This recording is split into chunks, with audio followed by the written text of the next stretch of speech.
దానికి దీనికి తేడా ఏంటండి? అమ్మ 1వ తారీఖు దీనికి. అమ్మ 1వ తారీఖులో వెంకటేశ్వర ఉంటారు, దీంట్లో వెంకటేశ్వర ఉంటారు. ఇక్కడ దేవుడు ఉంటారు, అక్కడ దేవుడు ఉంటారు.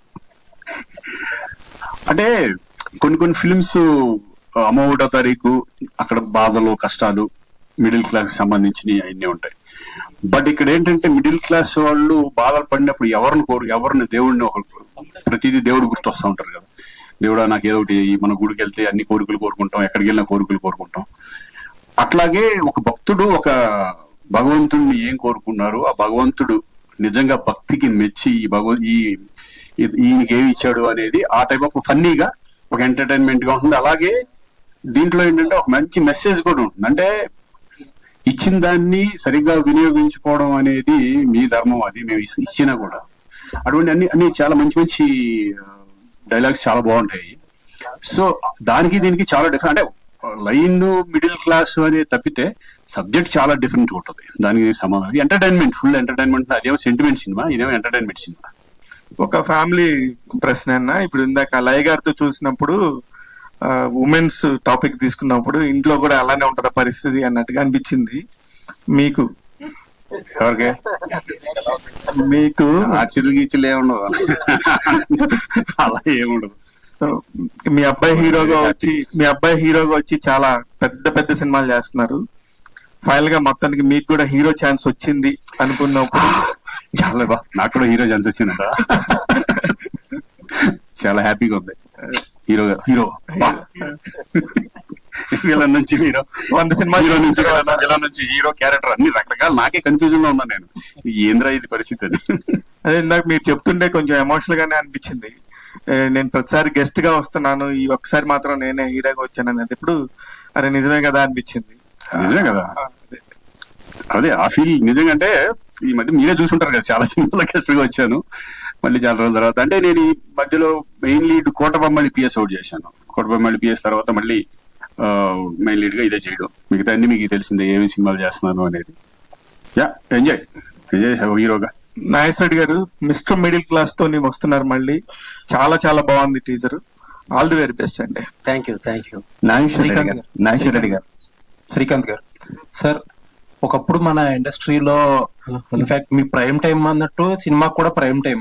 చాలా కామెడీ సినిమాలు వచ్చినాయి, ఫ్యామిలీ సినిమాలు వచ్చాయి, చాలా ఎంటర్టైనింగ్ గా ఉండే సినిమా ఇండస్ట్రీ అంతా. ఇప్పుడంతా ఏంటంటే సీరియస్ సినిమాలు ఎక్కువైపోయినాయి. మీలాంటి వాళ్ళకి కూడా విలన్ రోల్స్ ఇచ్చేసి సీరియస్ రోల్స్ చేపించేస్తున్నారు. అంటే ఇలాంటి సినిమాలు మిస్ అయిపోతున్నాం, చాలా ఆడియన్స్ కూడా మిస్ అవుతున్నారు. ఈ ట్రెండ్ ఎలా చూడాలి సార్? థ్యాంక్ యూ మీరు ఆ మాట అన్నందుకు. ఎందుకంటే చాలా నేనే మిస్ అవుతున్నాను. ఎందుకంటే మనకు కొన్ని ఇంట్రెస్ట్లు మనకు ఉంటాయి, బట్ కాలానికి తగ్గట్టుగా వెళ్లాల్సిన పరిస్థితి కూడా వస్తుంది. కాబట్టి ఇప్పుడు అప్పట్లో ఎంటర్టైన్మెంట్ మూవీస్ ఇప్పుడు వస్తున్నాయి. ఎందుకంటే అనిల్ రావు గారి సినిమాలు చూస్తే మనకి ఒక్కడే ఉన్నారు. చేస్తే డెఫినెట్ గా ఇప్పుడు నాగేశ్వర రెడ్డి గారు కానీ, కృష్ణారెడ్డి గారు కానీ, అప్పట్లో ఈఏవి గారు ఆ టైప్ ఆఫ్ సినిమాలు మళ్ళీ ఆడియన్స్ చూస్తారండి. డెఫినెట్ ఈ టైప్ ఆఫ్ సినిమాలు చేస్తే ఆడియన్స్ చూస్తారని ఆల్రెడీ ప్రూవ్ అనిల్ రావుపూడి గారి ఫిలిమ్స్ ద్వారా.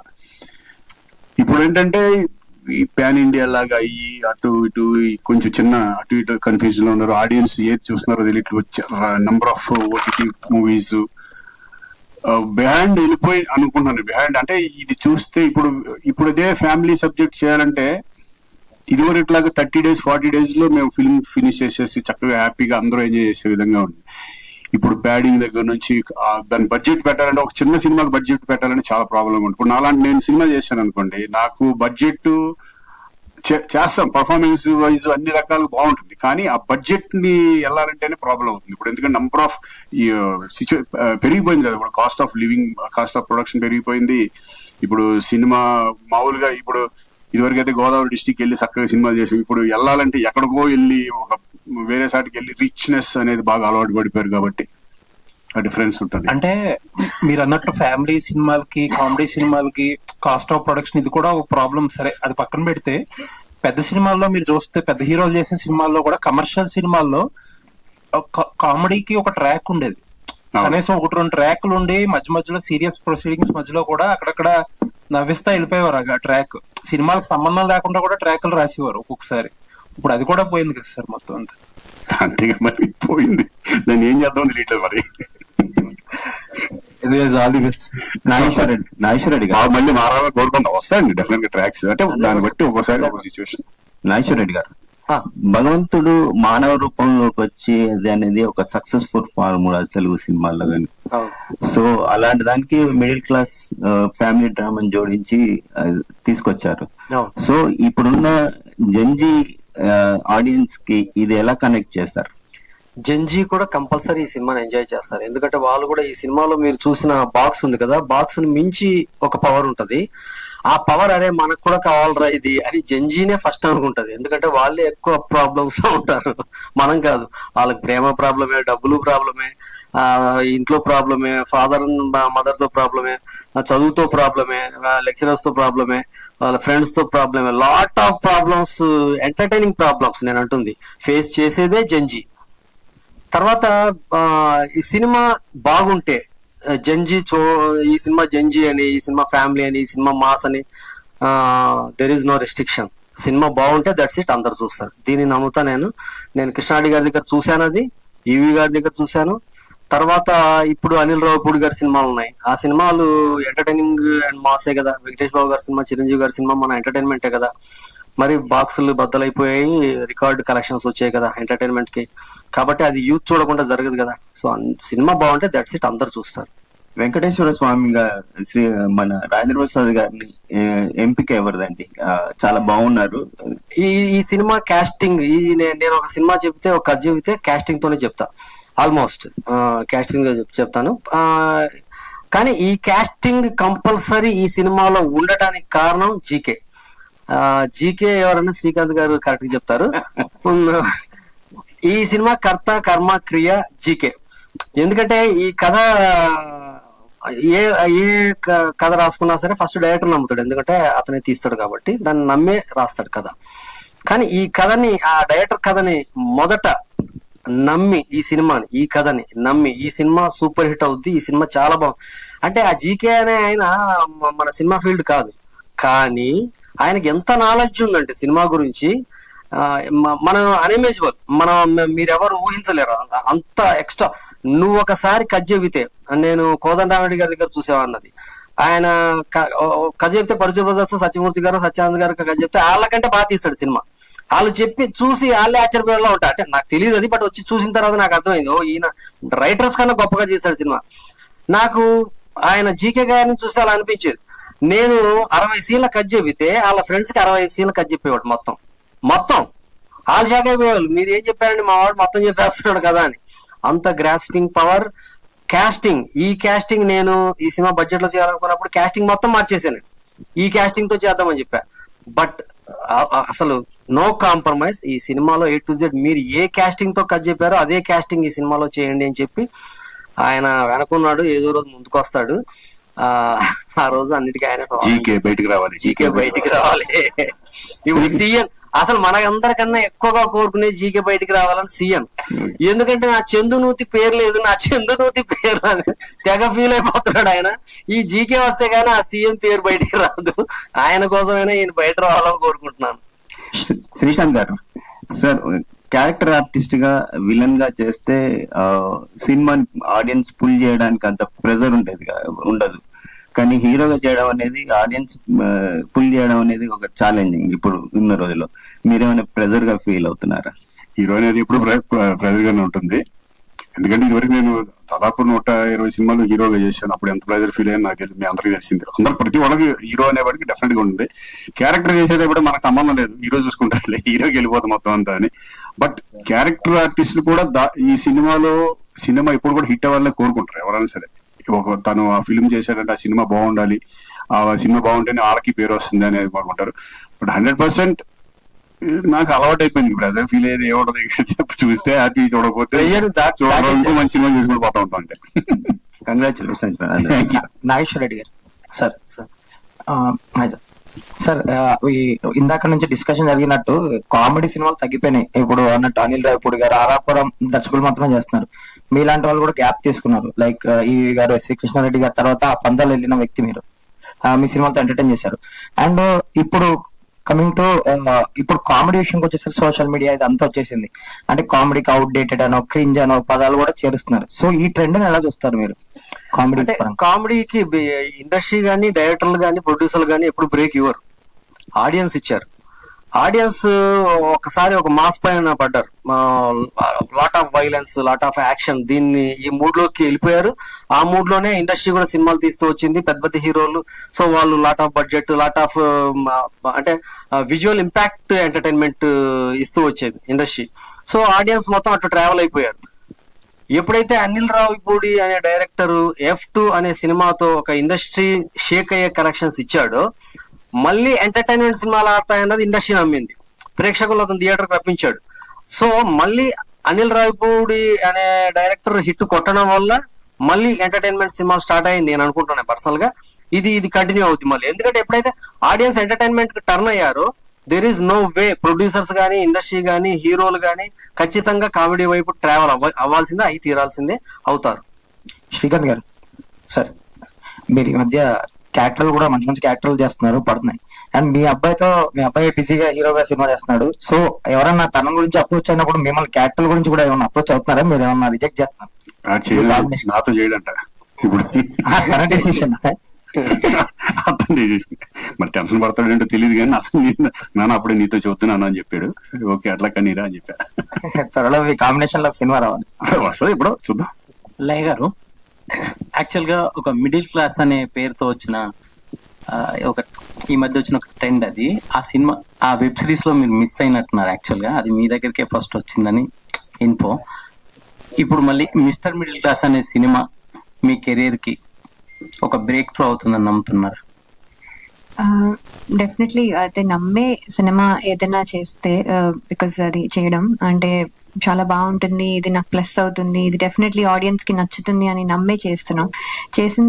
చేసినప్పుడు ఒక అన్ఫినిష్డ్ గా ఇమాజినేషన్ లో ఆలోచించుకొని వెళ్తూ ఉన్నప్పుడు ఫినిష్డ్ వర్షన్ చూసినప్పుడు కంపారిజన్ వచ్చినప్పుడు మేము ఇమాజిన్ చేసుకున్న దానికంటే చాలా బాగుంది. ఇప్పుడు ఆడియన్స్ కి ఏం నచ్చుతుందో తెలియడం లేదు, అది ప్రాబ్లం. సో ఆడియన్స్ డెఫినెట్లీగా చూస్తే డెఫినెట్ గా నచ్చుతుందని మేము ఫీల్ అవుతున్నాం. బికాస్ చూడడం వరకు మేము, మరి మీరు అందరూ హెల్ప్ చేస్తే అది జనాల్లోకి వెళ్తుంది. ఒకసారి చూస్తే మాత్రం డెఫినెట్ గా నచ్చుతుంది, ఎందుకంటే ఇది అందరూ కనెక్ట్ అయ్యేది. అంటే ఇప్పుడు లైక్ అంటే నేనైతే చెప్పాను కదా ఇందాక, శ్రీకాంత్ గారి క్యారెక్టర్ కి కనెక్ట్ అయ్యాను. యాక్చువల్లీ ఫస్ట్ చెప్పినప్పుడే స్టోరీ నాకు ఆ రోల్ చేయాలనిపించింది, అంటే బికాస్ అది కనెక్ట్ అయ్యాం. సో ఆయన ఫీలింగ్స్ కానీ, ఆయన ఎమోషన్స్ కానీ చాలా జెన్యున్ గా, చాలా న్యాచురల్ గా అనిపించాయి. సో మేమందరము ఆ ఫీలింగ్స్ అన్ని సపోర్టివ్ గా ఉంటాం కానీ, బట్ మెయిన్ ఫీల్ అయ్యేది సరే. సో అందుకని డెఫినెట్లీ జనాలు ఫీల్ అవుతారు అని మేము నమ్ముతున్నాము. సో ఆ నమ్మకంతోనే వెళ్తున్నాం ముందుకి. Hopefully it will help us. Srikanth అన్న, యాక్చువల్గా రీసెంట్ లో ఒక గుజరాతీ ఫిల్మ్ ఒకటి వచ్చింది, అంటే ఇట్లనే చిన్న బడ్జెట్ లో తీసారు. యాక్చువల్గా అది తీస్తే దాదాపు 100 కోట్ల కలెక్ట్ చేసింది ఆ సినిమా, కృష్ణుడి మీద. ప్లస్ మన తెలుగులో కూడా ఈ మధ్య ఈ డివైన్ ప్లస్ ఇది సోషల్ మిక్స్ చేసి, మైథాన్ మిక్స్ చేసి చేసిన సినిమాలు ఆడడం అనేది ఒక ట్రెండ్ గా ఉంది. అంటే అదేమన్నా దృష్టిలో పెట్టుకుని ఇది ప్లాన్ చేశారా, లేకపోతే ఈ సినిమా ఎంచుకోవడానికి కారణం అంటాడు ఈ మెయిన్ కథకి? అది డైరెక్టర్ అడగాలి ఫస్ట్, ఎందుకంటే కథ చెప్పింది ఆయనే. బట్ నాకు కూడా కొత్తగా అనిపించింది, ఎందుకంటే మీరు అన్నట్టు ఈ టైప్ ఆఫ్ ఫిల్మ్స్ కనెక్ట్ అయితే కనుక, ఆడియన్స్ కనెక్ట్ అయితే డెఫినెట్ గా పెద్ద హిట్ రేంజ్ కి వెళ్ళిపోతాయి. మేము అది నమ్మే ఈ ఫిలిం బాగుంటుంది. మళ్ళీ అంటే నేనేంటంటే నా క్యారెక్టరైజేషన్, నేను అదే దేవుడు ఈ టైప్ ఆఫ్ కథ బాగున్నా కూడా నా క్యారెక్టరైజేషన్ కూడా నేను చూసుకున్నాను. చాలా రోజులైంది నేను ఈ టైప్ ఆఫ్ ఎంటర్టైన్మెంట్ కామెడీ చేసి, మళ్ళీ ఎలా ఉంటుందో బాడీ లాంగ్వేజ్, ఎందుకంటే ఇప్పుడు అన్ని సీరియస్ మూవీస్ కొన్ని అవి చేస్తున్నాను. మళ్ళీ నేను వెనకటి రోజుల్లోకి వెళ్ళి చేయగలనా లేదని ఫస్ట్ వెళ్ళేటప్పుడు కొంచెం భయంగానే ఉంది నాకు కూడా. ఫస్ట్ సినిమా లాగానే అనిపించింది. వన్స్ దీని తర్వాత మళ్ళీ ఏదో అలా తెలియకుండా చేసాం. సార్ నాగేశ్వర రెడ్డి గారు, యాక్చువల్ గా మీది తిరుమల తిరుపతి వెంకటేశ అనేది ఒక పెద్ద సక్సెస్ఫుల్ టైటిల్ కదా. సో దాని సీక్వెల్ లాగా పెట్టినా బాగుండేది కదా, ఈ టైటిల్ పెట్టడానికి రీజన్ ఏంటి సార్? ఈ సినిమాకి చాలా టైటిల్స్ అనుకున్నాం, దేవుడు వచ్చేలాగా కూడా టైటిల్ పెడదామని చాలా సార్లు అనుకున్నాం. ఫైనల్ చేసి లోగోలు రాయించిన తర్వాత కూడా ఫైనల్ అయిపోయింది. అందరికి, హీరో గారికి అందరికి చూపించేసి ఫైనల్ ప్రొడ్యూసర్ గా అందరికి నచ్చేసింది, అది పెట్టేద్దామని ఫిక్స్ అయిపోయిన తర్వాత నేనే ఒకసారి ఆగి ఒక 1 వీక్ టైం తీసుకొని మిస్టర్ మిడిల్ క్లాస్ అన్నది పెడదామండి అని అందరిని ఒప్పించి ఈ టైటిల్ పెట్టడం జరిగింది. దీనికి పర్టికులర్ రీజన్ ఏం లేదు నాకు. మిస్టర్ మిడిల్ క్లాస్ అన్నది ఇందాక జంజీ అన్నారు కదా, జంజీని అట్రాక్ట్ చేసే టైటిల్, జంజీ దూరం అవ్వకూడదు సినిమాకి అంటే ఏం చేయాలి, వాళ్ళని అట్రాక్ట్ చేసే టైటిల్ కావాలి. మిడిల్ క్లాస్ లో కూడా జంజీస్ ఉంటారు కదా, లాట్ ఆఫ్ జంజీస్ ఇన్ మిడిల్ క్లాస్, కాబట్టి సో వాళ్ళు 100% వాళ్ళు అట్రాక్ట్ అవుతారు ఈ టైటిల్ కి. సో ఆ యూత్ వచ్చి ఈ సినిమాను చూసారా, అందుకే ఈ టైటిల్ పెట్టాం. బట్ దేవుడి సినిమా ఇది యూత్ కో ఫ్యామిలీస్ కో అలా కాదు. ఇది దేవుడు ఈ సినిమాలో కథ వెనకుంటాడు, కథ ముందు మొత్తం మన జీవితమే ఉంటది.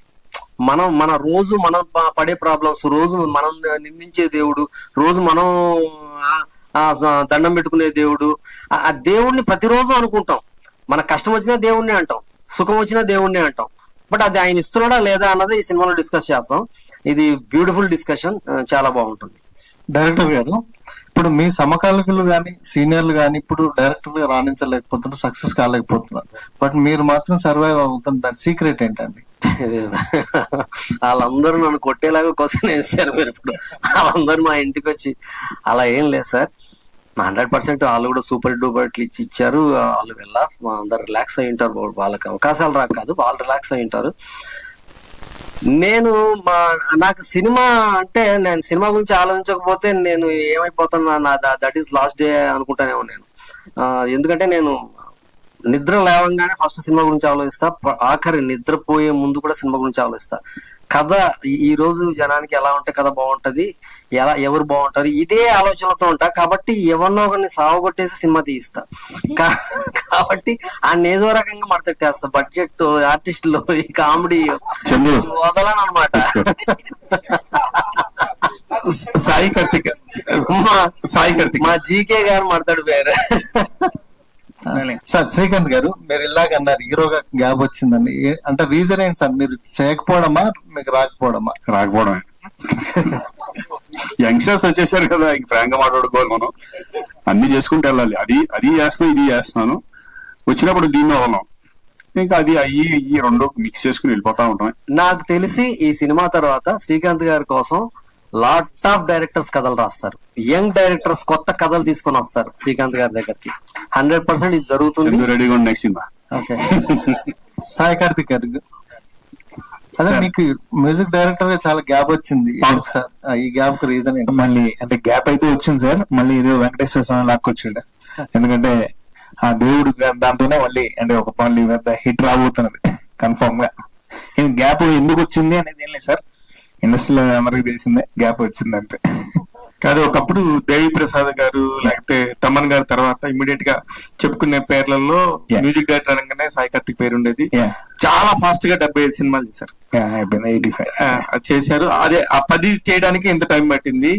మధ్యలో నిర్మాతగా మారారు, నిర్మాతగా కూడా కొంచెం ఇబ్బంది పడేట్టు అనిపించింది. ఇండస్ట్రీ నామ్స్ అన్ని కూడా తెలుసు, చాలా కాలం తర్వాత వచ్చారు. అవునండి. ఏంటిది? ఏం లేదు అంటే ఆ ముందు గ్యాప్ అంటే అది 3 years లో మీరు అన్నట్టు హైయెస్ట్ స్పీడ్ గా 3 years 38 మూవీస్ చేశాను, బాగా ఫాస్ట్ అనమాట. అంటే ఓవర్ స్పీడ్ అయిపోయింది, బండి కొంచెం తగ్గించాలి అని మధ్యలో ఒక చిన్న ప్రొడక్షన్ చేసాం, అది ఓకే, అది రన్ అయింది. అంటే మధ్యలో ఏం లేదు, కొంచెం కన్నడ చేశాను. ఈ మధ్య కన్నడ పెద్ద హిట్ పడింది నాకు, 100 days అయింది సినిమా, కృష్ణ ప్రణయ్ సెకండ్. కన్నడ కొంచెం వెళ్ళాను. ఇక్కడ ఆ చిన్న గ్యాప్ అయితే తీసుకున్నా, అదంటే ఓవర్ స్పీడ్ అయిపోయింది కదా, 85 అయిపోయింది, ఇప్పుడు 95 లో ఉన్నాం. అనిల్ రావుపూడి గారికి మంచి మంచి హిట్లు ఇచ్చారు, దిల్ రాజు గారి ప్రొడక్షన్ లో చేశారు. అలాంటి పెద్ద పెద్ద ప్రొడక్షన్స్ లో చేసి ఎంత మంచి మ్యూజిక్ డైరెక్టర్ గా ఉన్న మీకు ఆ బ్రేక్ రావటం వచ్చినప్పుడు మీరు నిజంగా పర్సనల్ గా ఎలా ఫీల్ అయ్యారు? మాకు వ్యక్తిగతంగా తెలుసు, మామూలుగా అడుగుతున్నాను. బ్రేక్ రావటం వల్ల ఏం లేదండి, అది ఒక చిన్న ఇష్యూస్. అంటే అది అందరికి తెలిసిందే, ఇండస్ట్రీలో ఒక గ్యాప్ అయితే ఒక్కొక్కసారి ఒక్కొక్కరికి వస్తుంది. అది ఎందుకు వస్తుంది అనేది అయితే ఎప్పటికీ చెప్పలేం. ఎందుకంటే ఒక టైంలో ఒక పెద్ద మ్యూజిక్ అంటే పేర్లు అవసరం లేదు, ఒక సైలెంట్ గా ఉంటారు, ఉన్నట్టుండి ఒక పెద్ద సినిమా పడుతుంది, ఇంకా అక్కడి నుంచి కట్ చేస్తే నెక్స్ట్ లెవెల్కి వెళ్ళిపోతాయి. ఆ గ్యాప్ అనేది అది ఎప్పుడు ఆ సినిమాలో అలా కొండ పనులు అన్నట్టు ఏరా గ్యాప్ వచ్చింది, ఇవ్వలేదు వచ్చింది అన్నట్టు, అది అలానే వచ్చింది. కొంచెం మంచి చిన్న హెల్త్ ఇష్యూ అంతే, వేరే ఏం లేదు, వేరే ఏ గ్యాప్ లేదు. మళ్ళీ ఈ ఇయర్ కంటిన్యూగా మనం కలుస్తూనే ఉంటాం. ఇప్పటికే 9 సినిమాలు వస్తున్నాను. కంగ్రాచులేషన్స్. Thank you. ప్రొడ్యూసర్ గా